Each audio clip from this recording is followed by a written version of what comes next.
Hi, good evening, everyone. It's another Spotlight show. I hope you're as excited as I am. So I'd like you to drop in the comment section how you feel about this evening session. Okay, can you drop in the comment section how you feel this evening? I am excited. I'm ready to learn. You know how we do it here. Every session, we learn new things, back to back, things you can use to improve your business. So I would like to see in the comment section how you feel about tonight. Do you have your journal ready? Do you have your notepad ready? Do you have your pen ready? All right, so I'll be expecting to see how you feel in the chat box. Let me know how you feel. Let me know how pumped up you are for today's session. Right. All right. Good evening, Fire me. Good to have you. Thank you. How do you feel about tonight's session? What's going on? Yeah, Shalom, good evening. Thank you for joining. I hope you have your notepad ready and your pen. Yes, I'm sat. Clock it. Thank you. I'm sat too. Good evening, Joshua. Yeah, I'm sat. There is so much to take home from today's session. Yeah, so excited and ready to learn. Same here. Thank you so much for joining. And I promise you, you are going to go back. I mean, you're going to leave this session loaded. Yes, I promise you that. So, like I said, get your notepad ready. If you need to invite your friend, please do that ASAP. Yes, just waking up, gradually get it. All right, Joshua. Tell your friend, tell your friend to tell your friend. It's time to learn. Good one. Okay. Book check. Thank you, Joshua. Book check. Great. Thank you for that. All right, so we'll just dive right into it. Attentiveness check. Awesome. Thank you, Joshua. We'll dive right into it. And before we do that, I'm just going to read the bio of our guest tonight. I know you're excited. Me like this, eh? If I should read this bio for you, people will know that in Embark, we are eating good. We are what? We are eating good. So let me just start by reading the bio. So our guest tonight is Mrs. Ibukun Oludare. She's the visionary chief executive officer of Pine and Ivory, a fast rising name in Nigeria's real estate and interior solutions industry. She's renowned for a seamless blend of functionality, elegance, and innovation, with a deep passion for redefining spaces and creating timeless experiences. She has built Pine and Ivory into a brand that speaks sophistication, that speaks authenticity, that speaks intentional living. Under her leadership, Pine and Ivory has become synonymous with integrity, excellence, and a customer first approach. Mrs. Oludare's journey is a testament to resilience and purpose, rising from humble beginnings to steering a company that transforms not just properties but lives. She has led multiple successful residential and commercial projects across Lagos and beyond, positioning Pine and Highway as a trusted partner for clients seeking premium quality and personalized service. Beyond business, Mrs. Oludare is deeply committed to empowering young entrepreneurs, especially women, to embrace creativity, discipline, and faith in their business journeys. Our story reflects the power of vision, perseverance, and strategic growth qualities that continue to inspire many across the entrepreneurial landscape. Driven by our belief that excellence is not an act, but a lifestyle. She continues to push boundaries, innovate, and mentor the next generation of business leaders. We know how we do it here. Yes, yes, yes. Celebrate our guests in the chat box. You're welcome, Mrs. Ibukun. Good to have you, Ma.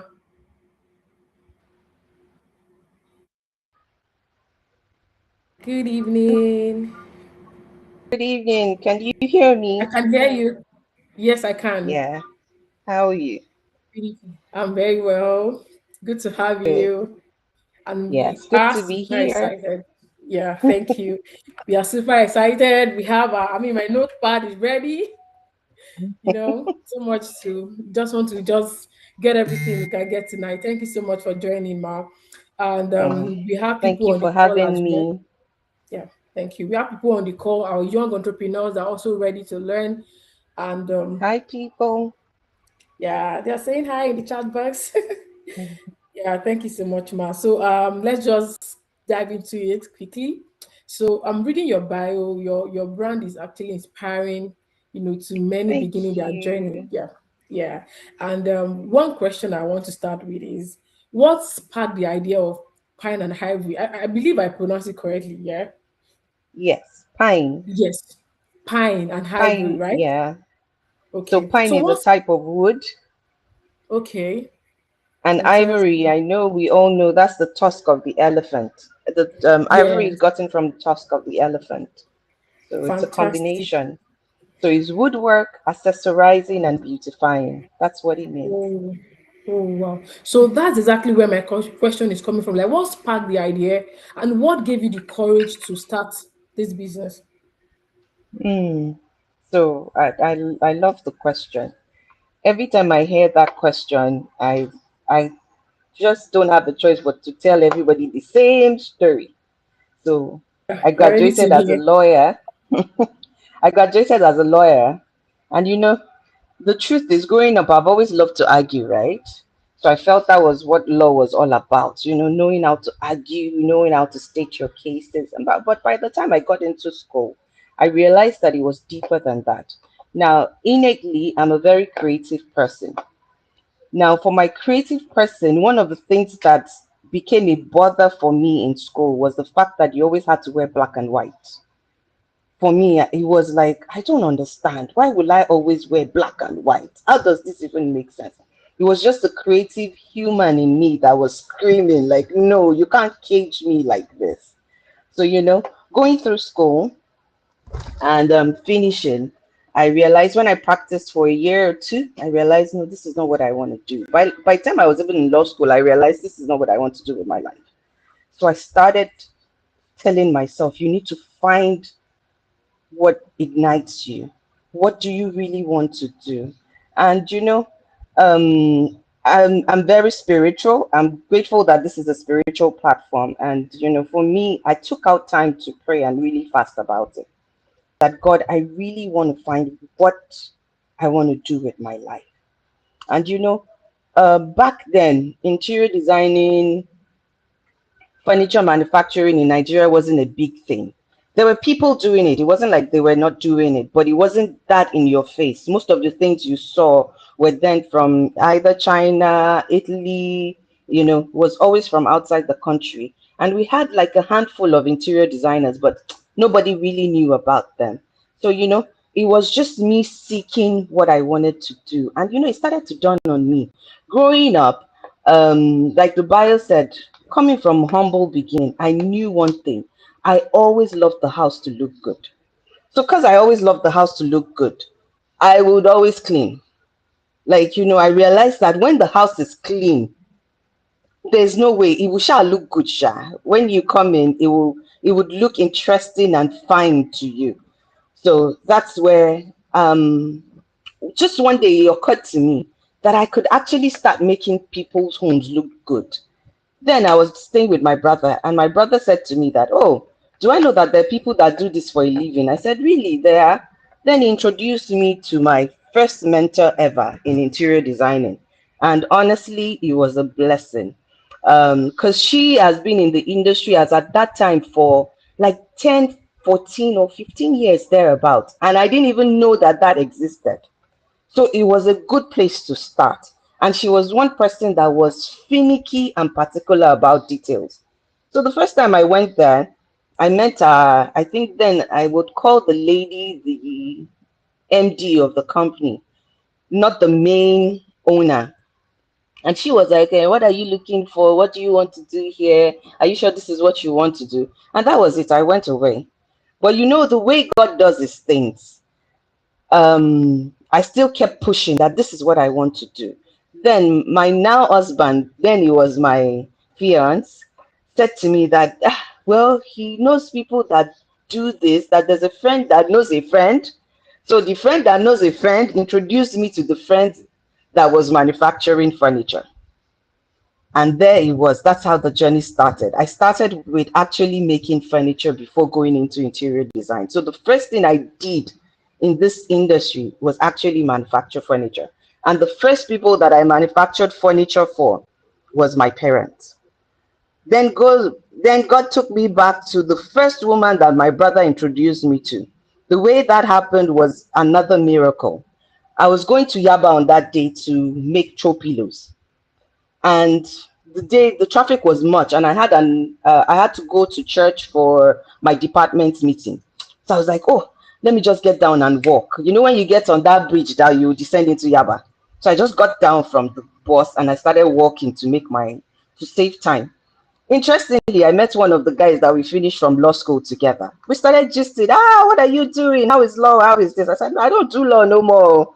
I now make furniture and this. And he was like, really? That he has a big sister that does this. I was like, really? Please, I would like to meet your sister. Guess who the sister is? The same woman that I was meant to have met, that the MD blocked me from meeting, was the sister. The way God does his things. And that was the connect. And from then, I never looked back. She took me under her wings because, interestingly, too, she actually studied law too. So she found me very amusing, like, oh, this is a girl that reminds me of myself. And, she just took me under her wings. And that was where it started, the interior design journey, the furniture manufacturing journey. And I've never looked back. With all its challenges, with all its, what keeps me going is, hey, this is what I was born to do. So we go again. So I hope that story caught your attention and Yeah, told you something about what you need to do to find your dream. yes, yes. Say something. You mentioned challenges, and my next question will be about the challenge you face. But before then, I just want to emphasize on two things that you mentioned that stood out for me. When you mentioned prayer, I feel like you the Yeah. passion was there, but you still went ahead to pray.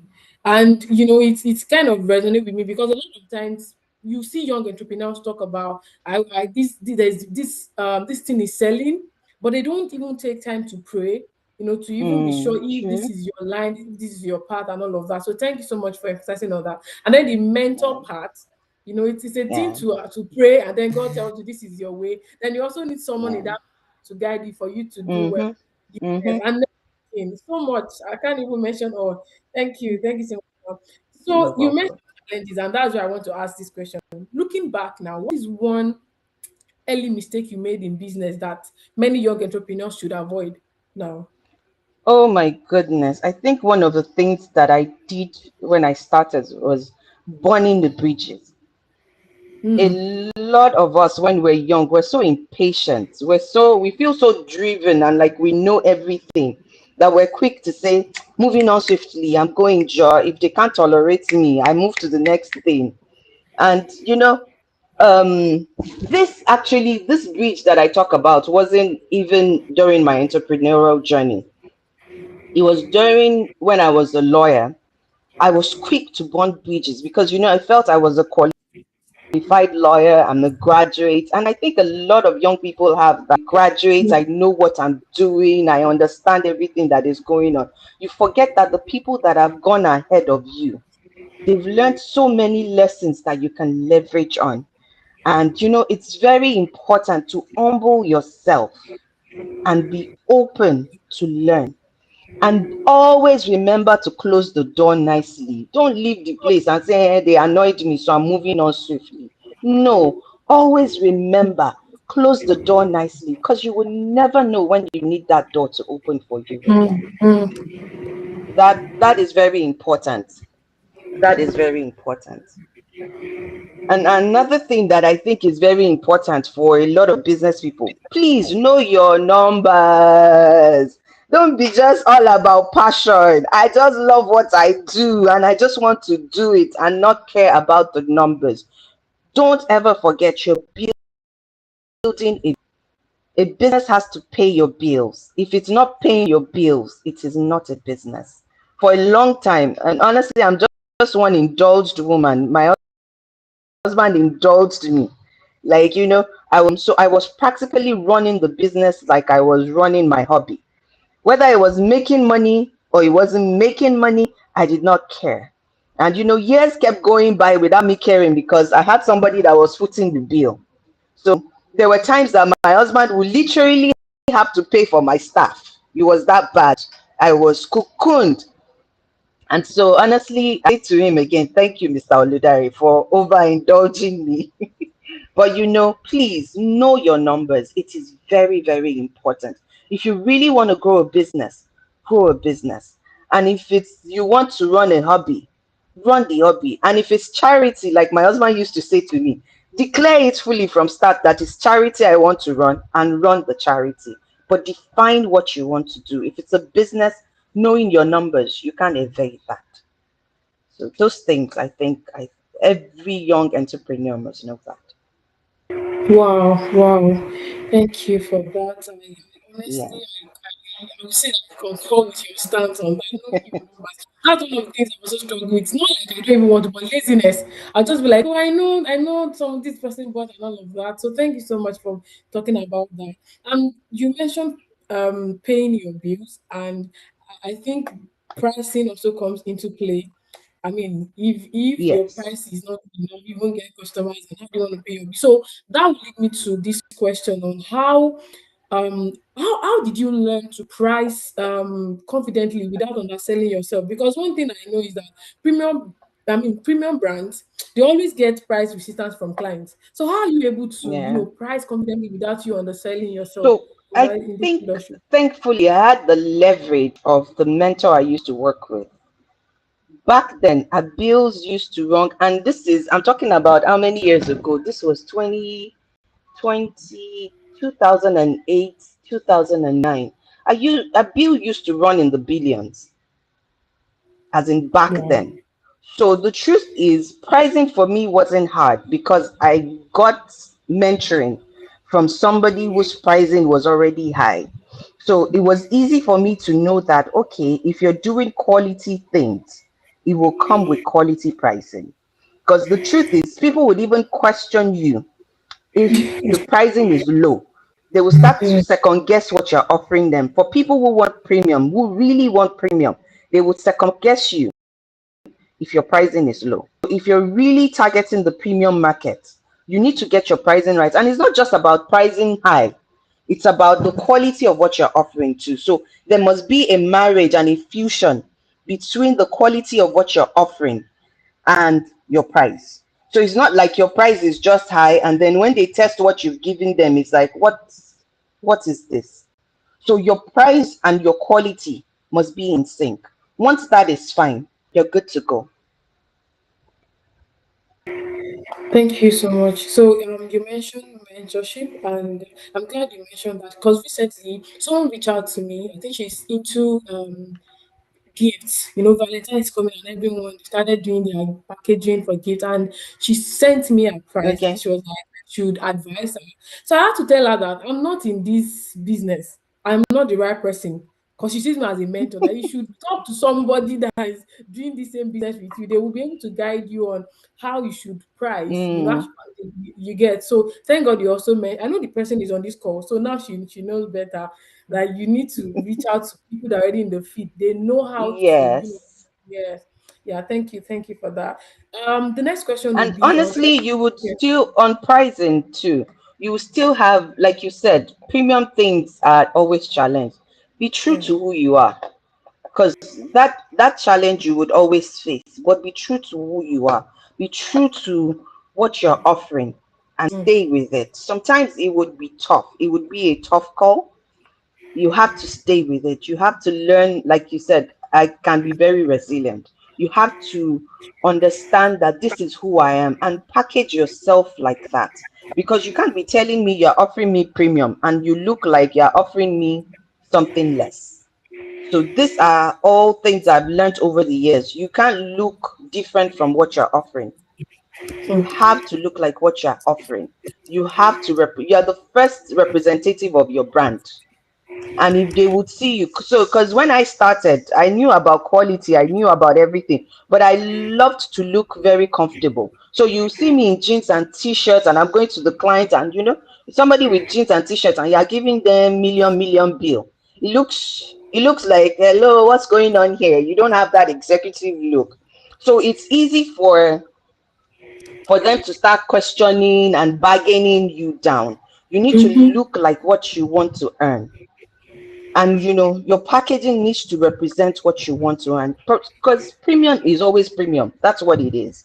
You can't go to a Louis Vuitton store and expect it to look like a Macy's. They're two different kind of brands. And the truth is, Macy's is not that cheap too, right? But Louis Yeah. Vuitton is luxury. Now, the way Louis Vuitton will package a store is different from how Macy's will package a store. It's different from how Zara will package their store. So you need to look like what you're selling. It's very important. Wow. Wow. Yeah, thank you for that, ma. You mentioned quality. When you have a quality product, it has to come with a quality, pricing as well. And this Yeah, will lead me it's to the truth. question on, yeah, excellence. From reading your bio, Pan and Harvey delivers excellence consistently. So I would like to know the system that you put into place. Your top habits that help you maintain that standard, that you keep delivering excellence consistently. Okay. So one of the key things is every Monday we talk about our values, and one of the key values is excellence. There's no shortchanging. We talk about our values, we talk about our mission, we talk about our vision. So, like, why are we even here again this week? What are we here to do? So it's a no-brainer. Everybody that works in this space goes through that routine every Monday. You come to the office, we talk about what's the vision of this company, where are we going, what's the mission, what are we here to do this week. So if we're not doing that, we're not here. And then we talk about our values. So like this year now normally what we do is we take the value every week, but this year that I've changed it, that every Monday we run through all the values, because that's what guides us. And honestly, what are your values? What are the things that drive you? Every member of your team has to know it. Even to the least person, to the cleaner in the environment, they have to understand that this is us. Anything less than this, we do not give. Sometimes it will cost you. Be ready for it. Be focused on it. You see, by the time your people understand that even if it costs us, we're not going to compromise. They know that we don't have a choice but to give this. The power of reiterating things, emphasizing things, you're driving Yes. the message home so no one can forget. Repeating it. Yeah. Yes. Wow, wow. I think that's one thing I would also, like put into my business. Like, I mean, Yeah. every week we know that this is what we stand for and we keep to it. You It's mentioned very team. important. Yeah, yeah. Mm. When you mentioned team earlier, there's this question that just dropped on my mind. I know that many young business owners struggle with team. They struggle with team. Hmm. So I want to ask, like, how do you build and manage a team that can deliver what your brand promises? Because I feel like even when you reiterate things, you repeat things, it's possible that there will still be someone that maybe is still struggling, to. So how do Hmm. you manage a team that can deliver what your brand promises? So I won't say I've gotten it like that. Like, so I have the magic key and the magic wand to tell you that if you just add one plus one plus two, but Mm. it's a work of faith, actually. That's one of the things I've decided with building a team. It's a work of faith. And one of the key things too is the people around you must understand what you stand for. The people that can work with you will stay. You need to understand that. The people that can't work with you would go. Mm. But at every point in time, let it be clear as to this is what we stand for. And one of the things too is you need to learn to teach your people. Don't just assume that everybody knows exactly what they're meant to do. Don't forget that you're the one setting out the standards. It's important to walk them through what you want. Don't ever get too tired reiterating it that this is what we stand for. Showing them. So, like, when I first started, I would go to site. I would even clean on site. I would clean with you. I don't care. I would lay beds with you so that you know that I won't tolerate excuses. We leave site sometimes 12 midnight. I'm there with you. So there's nothing like it looks to you like, we're just the ones working overtime. Madam just goes home. No, Madam gets dirty when she needs to get dirty. So everybody knows that if she can put herself to this standard, who am I to tell her that I cannot do it?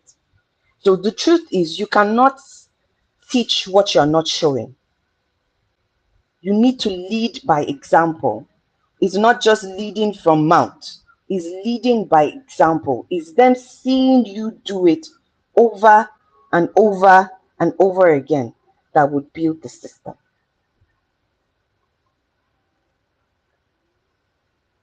Thank you so much, Ma.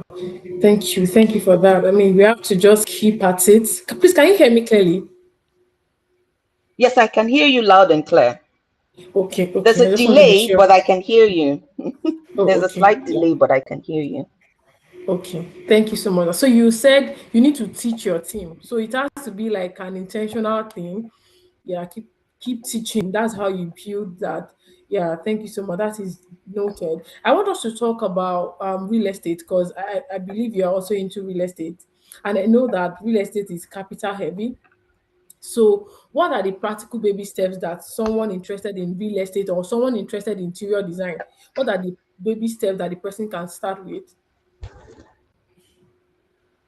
So with the real estate part, real estate is something that we partner with real estate people to work on their projects. So we're not the main people running the real estate business, but Oh, I guess maybe is in the nearest future. That's why it's there like that. But for now, what we do with real estate is we partner with them to furnish out their spaces. So oh, getting into real estate is a big ball game that I want to learn about too. But I okay. think it takes one step at a time. You don't have to start big. And I think that's where a lot of people miss it. Just like when I started my business, I didn't start big. I started with 3,000 naira. Hmm. That's the truth. A lot of people are always waiting for that big money.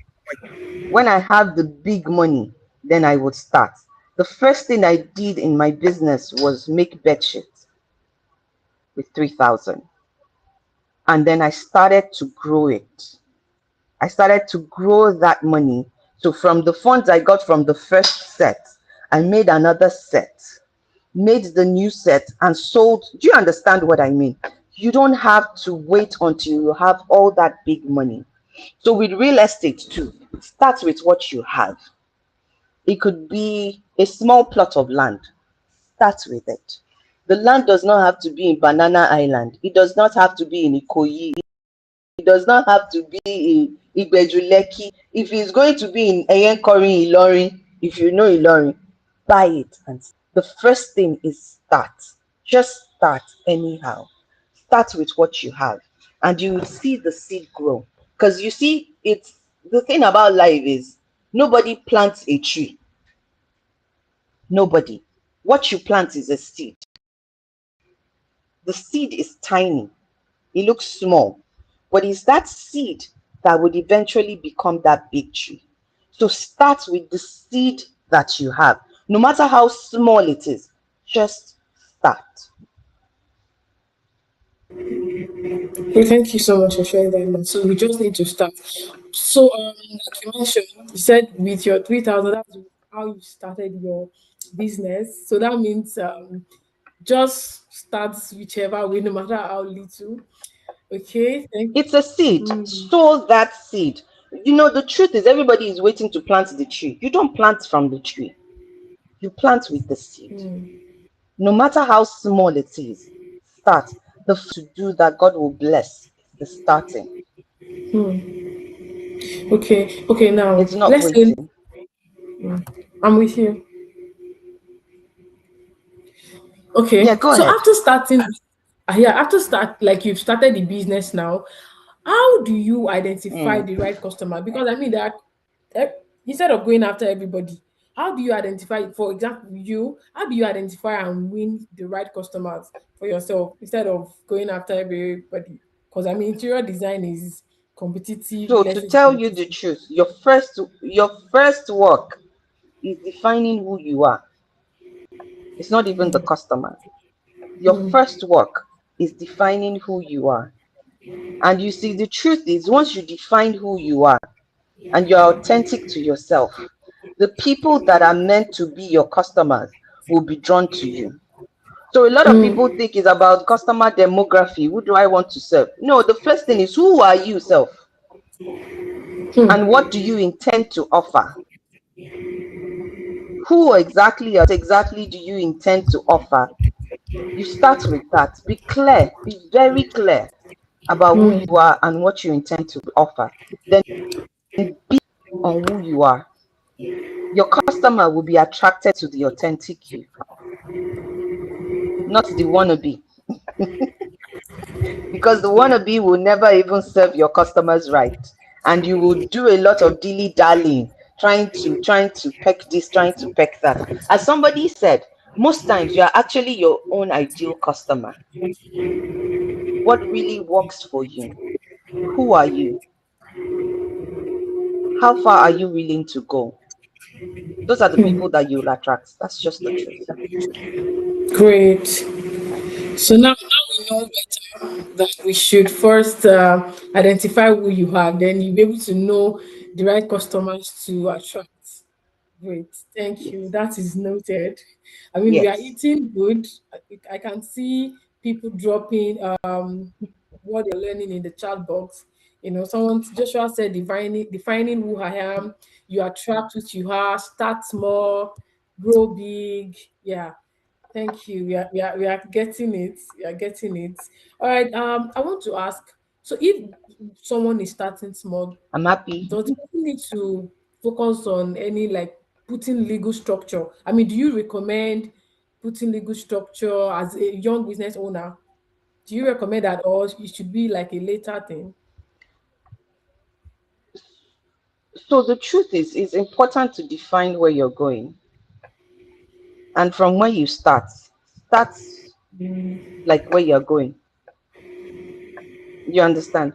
Start like where you're going. So as it's just you, define it. So salary is this. This is that.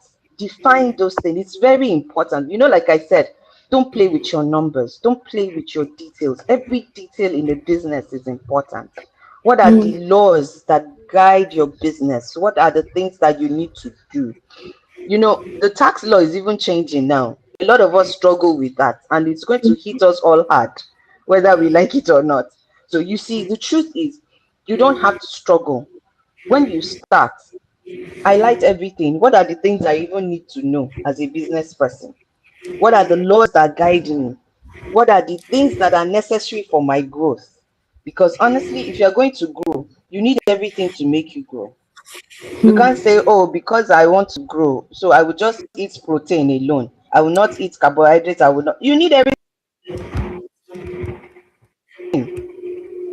It's the same thing for everything you need. Put it in place. As you are starting small, start small with it. Start small with your, even though it's 3,000, start the plan. Even though it's just me, what is the salary scale? What are the terms of employment for me? Start. You see, what you build with, it would be easy to grow into. It's not easy to start with doing anyhow and then wanting to grow into it.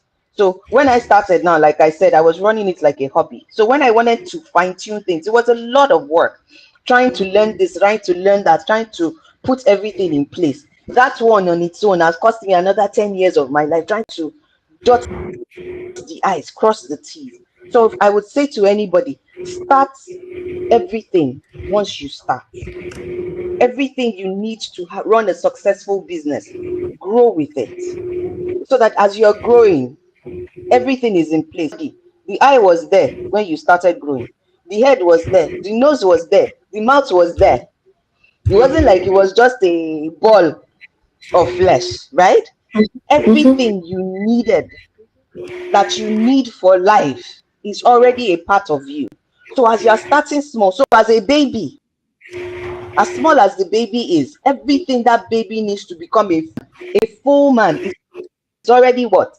Part of that baby's body. And the baby kept growing and becoming bigger with those things. Same thing with your business. So you're starting with 3,000. Everything that a business that you envision to become a lead, put everything in place and grow with it. That's my counsel. It's always easier. It's Yeah. always tougher when you have grown and you are trying to infuse them in.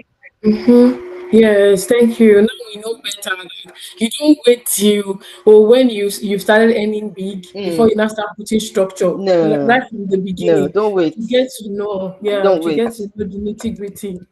Yeah, thank you, Ma. So, when we started, you mentioned how you pray to God about your Yeah. business idea, right? But I want you to to share with us, maybe like a story, something like what the role God has played in helping you navigate difficult seasons in your business. Maybe like a practical example that we can all, you know. Hmm. So, okay. There's been, honestly, I can't tell the story of my business without God. Like I said every Monday we come and we recite our values, our vision. The main reason we gather on Monday is to even commit the business into God's hands. Mm, There's no us without him. So we come together every Monday just to say, Daddy, we're here again. And as we do it now, this business belongs to you. And that's been the journey from when I opened the showroom till now. And I don't regret it. I don't feel I'm sermonizing the space. I just believe I've defined who we are. We're built on God and nothing else. So even when the tough season come, I've been able to pull through because one of the things is I just know that honestly, I don't have any other solution but God. This far that I have come is God. So no matter what it looks like, it's just God. Okay, let me give a practical example. Like when I wanted to open the showroom, like I said, I was running my business like hobby. No plan. Yes, I was busy. I was working, but no plan. No, the money was coming in, but I did not even see the money. When money is coming in and you cannot see it, you just see numbers. That I have numbers now. As at 2011 thereabouts, we were already doing about 50M. I did not see the money. When you say you make that kind of money, but you're not seeing it because you were just spending anyhow, doing everything anyhow.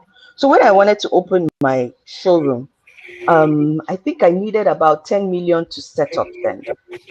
I didn't have that money. But like I always say, it's a step faith for me every time I move. And I just launched out and I said I was looking for a space.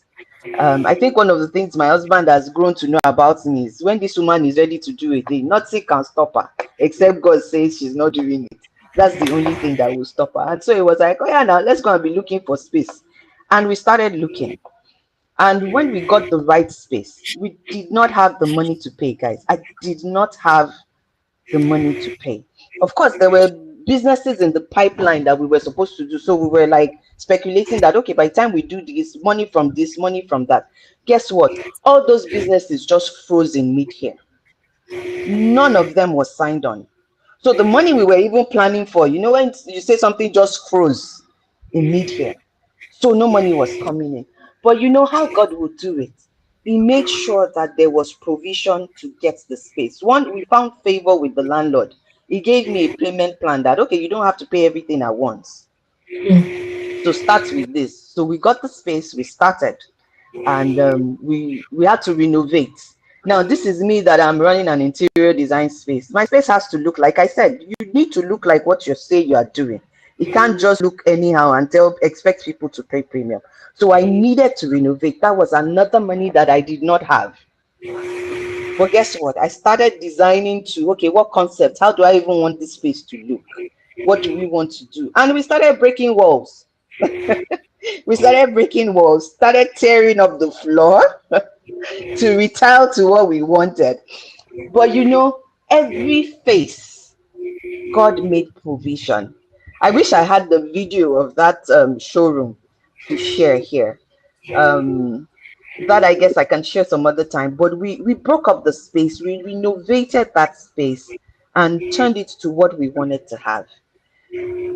Same thing when I needed to move space. When I needed to move from the space that I was initially, the space became too small and I needed a bigger space because I wanted to warehouse production in house and I wanted production to be close to me. Um, so I needed a space that I would have to myself. And then, funny enough, as God will have it, I was already planning that. And then my landlord, too, he decided to give me quit notice that I was becoming a nuisance because I had this small workshop that my guys were always. So we had to leave that space. Money was not available too. But guess what? At every point in time, like I say, God would always come through. There's always provision for the vision. And I've seen him make ways where there is no way. Literally make ways where there is no way. Wow, So I thank hope you. this two practical example has helped your Yes, faith. But yes, it it still does. doesn't say you guys too should not plan and just do everything anyhow. Like I Mm. say, I'm one overindulged baby girl. So, Hmm. like I said to you, please know your numbers so that when you're planning in faith, you're planning with God, and God is blessing the work of your hand. Yeah, thank you. I can see the chat box. Victor says, when you make plans with money you don't have, you just have to trust in God. Yeah, but you told us you should plan too. Okay. And Kueli said, on favor, and right the way you were talking, I just told myself that me too, I should pick a day of the week that I know that this is the day that I'm doing reflection, I'm praying to God, I'm handing my business to God. Because I feel like a lot of us, we just Hmm. pray about it randomly, but the intentionality of you even picking a day, I feel like that's still structure. God knows that He's meeting you at that particular time. You're praying about your business. So Yeah. right there, I'm already thinking which day am I going to pick? And I feel like everyone on the call should also make that decision. I mean, have a day that you've Hmm. dedicated to pray over your business, and like she said, God will always, show up for you, right? And this thing, there's one other thing that she mentioned that I know that is not part of the business thing, but she has been talking about her husband and all of that. And I'll just say that we are married, right? Yeah. Yes, married, right? I mean, whether you are a man or you're a woman, married, right? Someone that will support your business. Yeah, thank you, ma. So please, if you have questions, you can drop your Yes. questions in the chat box. I have just one question Okay. more, then we'll go on a short break, and then we can check if other people have questions for you. So the question No I'm going to problem. ask is, yeah. So if you had to give our entrepreneurs or the call just one instruction to grow a successful business in Nigeria, what would you? So if it's just one instruction that you want to give them that will help them to grow a successful business in Nigeria, what would that instruction be? Well, maybe if it's just one, I'll say just know God. Hmm. Okay, Just give know us God. two. Because honestly, in Nigeria, it is you can't. It's a no-brainer. If there's no spirituality in the midst of what you're doing, I Mm-hmm. don't know. I don't know. That is very important. But more than knowing God, honestly, like I said, understand your numbers. It's a business you are doing. If you want to run a business, and you need to understand, what does a business really entail? What is it all about? Is it about me doing charity? I'm sure one or two of my staff they're here, they'll say, this our boss that likes to give over be giving. They are telling everybody, but the truth is it's very important that you draw the line and understanding you're running a business. Be deliberate about your numbers. It is very important because that's what will grow the business. And then honestly, have a heart for your customers. That's the truth. You need to have a heart for your customers. One of the key things for us in my business is empathy. Learn to see the customer like yourself. Mm, If it was me, what would I want? And honestly, if you don't want less, you can't give less than what you want for yourself to another person. mm, If you want people to treat you right, treat them right. If you're seeing your customer as yourself, I can bet with you, you won't do anything shoddy to anybody. wow.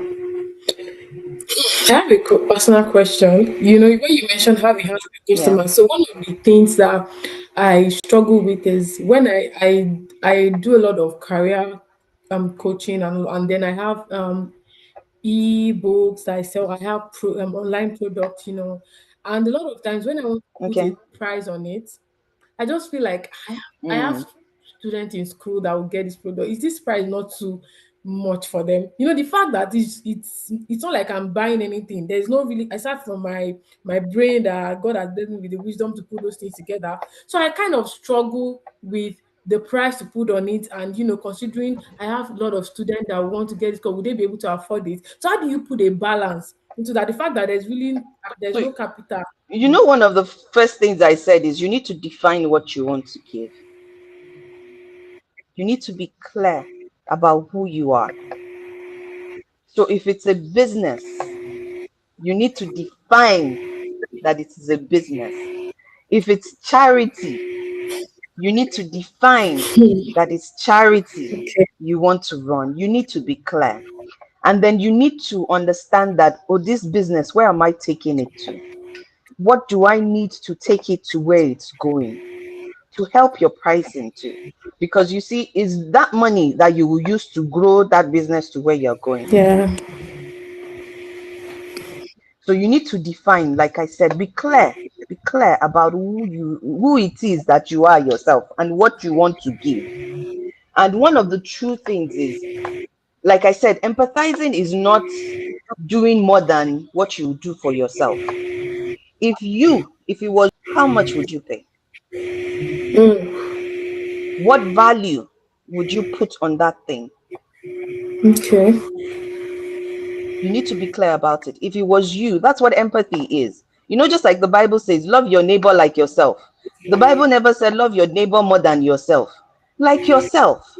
Mm, If it was you, what value would you pay to mm, get that knowledge? What would it cost to you? So that's why it's important to understand, what value am I placing on this by myself? If I want to buy this, how much would I pay for it? And be mm, sincere about it. If it's premium, then it's premium. If it's charity, then it's charity. If it's like you want everybody to give you, then you to be open to give everybody. But if you know that if it was you, you would buy it for 100,000 if it's 100,000, even if you have to save up for it, then price yourself right. Understand, what value am I bringing to the table? This value that I'm bringing to the table, what is it going to do for the person that is getting this value? And sometimes if the value is not placed right, abuse is inevitable. That's the truth. If the value is not placed right, abuse is inevitable. People don't really value what doesn't cost them. There's the tendency to abuse. Sometimes you find yourself helping people, and at the end of the day, self the insult you will get on the help, you'll be wondering who sent me. So be clear. And empathy, like I would always say, is what standards works for you. Great. So I know better. Before I put a price, I should ask myself, will I be able to, can I afford it? Then this price I'm putting on it, is it something that I would be able to buy? Right? Is it?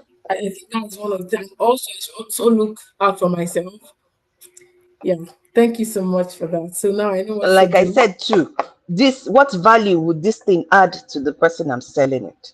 Okay. So that If would I also, put it at this, if I put it at this small value, would they really appreciate the value? okay. Would they even really appreciate the value? Would they really take it serious? Sometimes when you go for free classes, you miss half of the class because it's free. Yes. But you see, when that class costs you money, before you miss Mhm. that class, it will pain you. It will pain you every time you miss the class. But when it's free, it's easy for you to say, I'm tired, Jare, I'm not going today. But you see, when it costs you, and you see, sometimes when the cost is not too much, you just be like, maybe 5,000, no, moving on swiftly.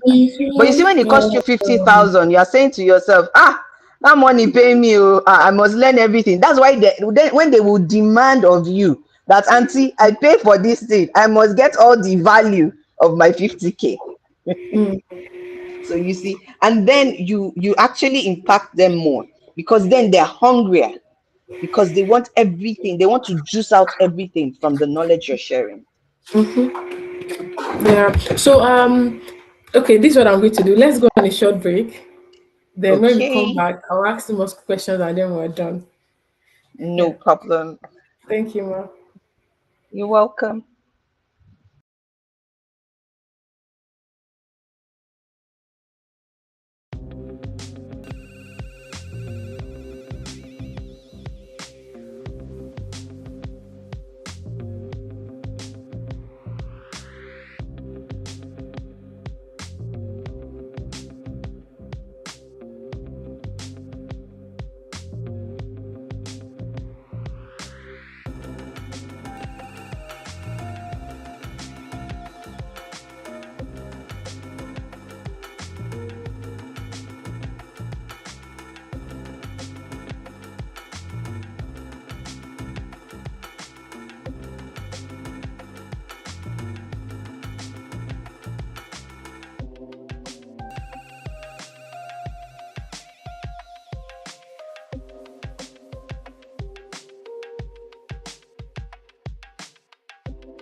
Yeah.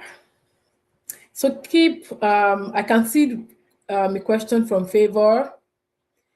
Please do drop your question.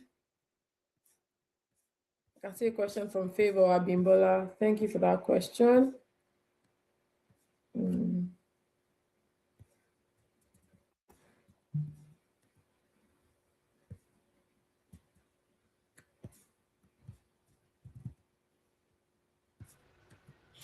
All right, welcome back.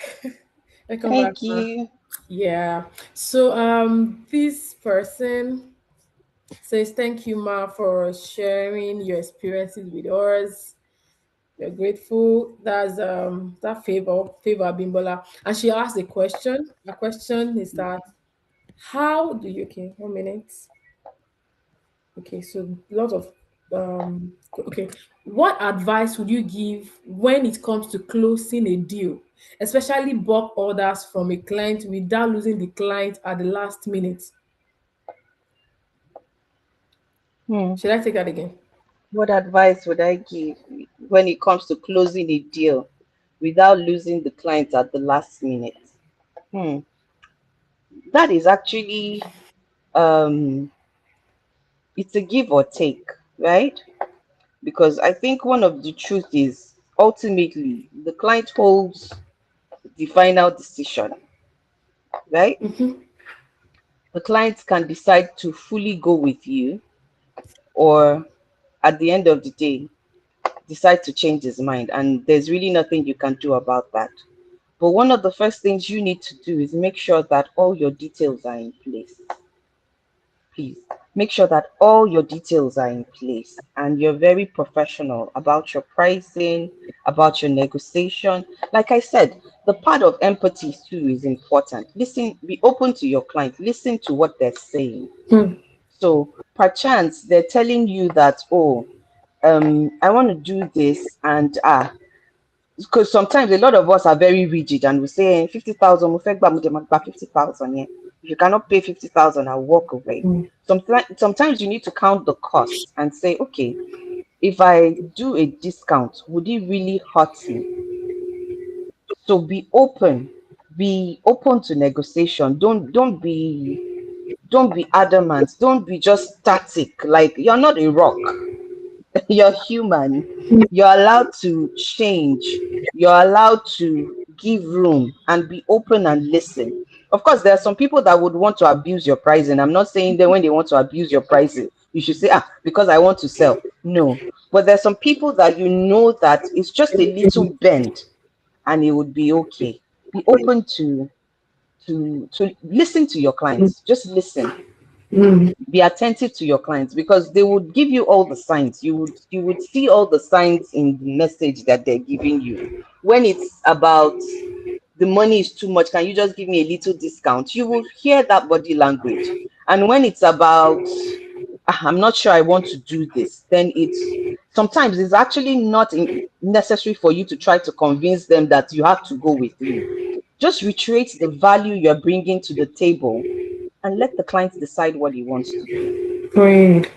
Thank you. I believe that favor question has been answered. Favor.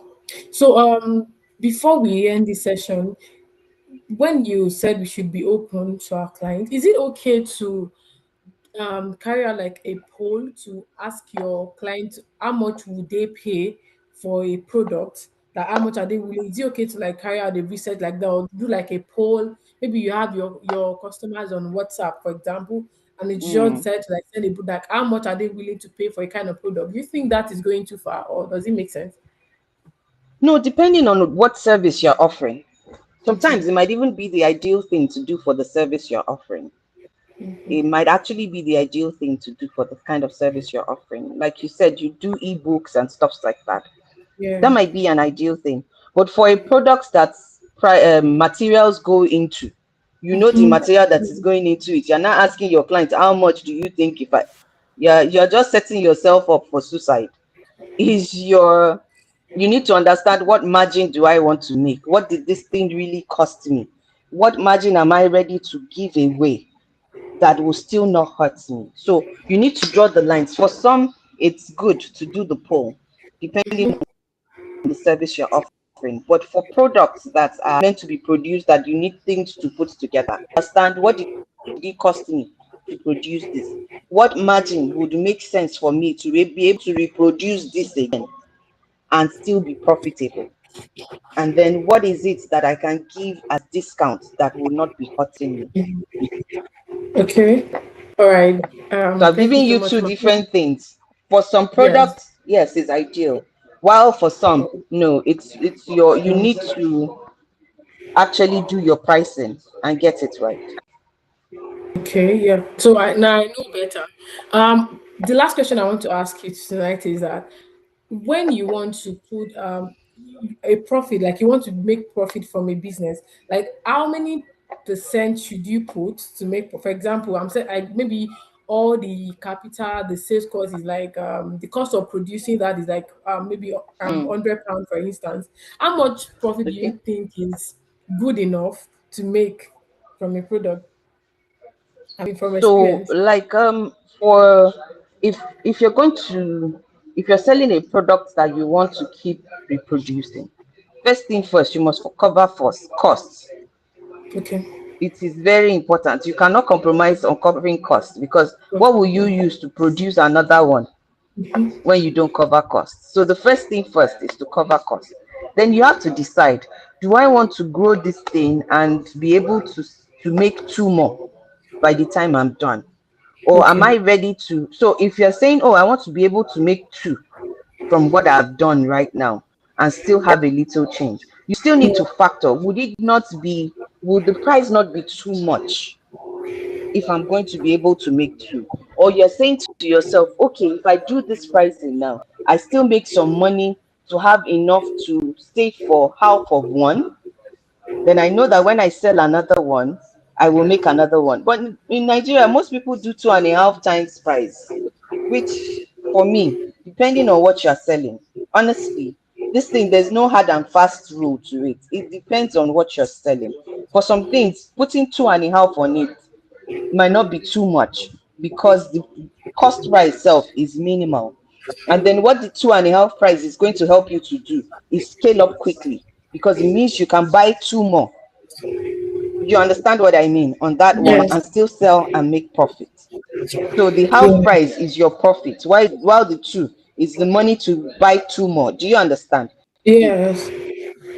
you Um, you get. yeah. But it depending priced high. Doing 2.5 of it might not make sense. So you might just be looking at Yeah. an ideal profit of maybe a 30%, a 50%, depending, so that you know that, well, I will have to accumulate and grow my profit to be able to sell. So Okay. really, there's no hard and fast rule. Yeah, there's no hard Wow. and Yeah. fast rule. Thank you so much for this insightful session, Ma. It's a solid session, and I mean, I've gotten You're clarity on welcome. so many things, that I need to put into I'm place. Thank you so much. happy And to have everyone been on of the call, help. yeah, everyone on the call is saying Thank you. thank you, like, thank you so much. Yeah. So, You're welcome. ending this session now, and like once again, I just want to say that we are really grateful that we called and then you Thank you answered for us. having me. Yeah. Thank you for having me. Have It's a such a wonderful pleasure night. to share my knowledge at every point in time. Yeah. And I hope this has really been insightful for you and Yeah, very. helpful. Please take the lessons. Don't just look at it like somebody has just told you story. Take the lessons, think deep about it, implement. And it's not just about taking the lesson. The most important part is implementing. Because what knowledge that you know and you don't apply is wasted. Is knowledge that you know that you apply that is useful to you. So this year, make sure you go out applying all the knowledge that you glean.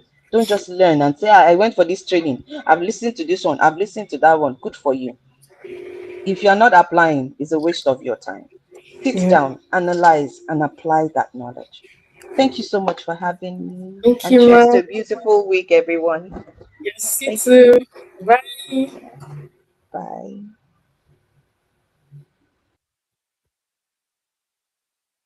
Good night, everyone. Thank you for joining. See you in the next Spotlight show. Bye.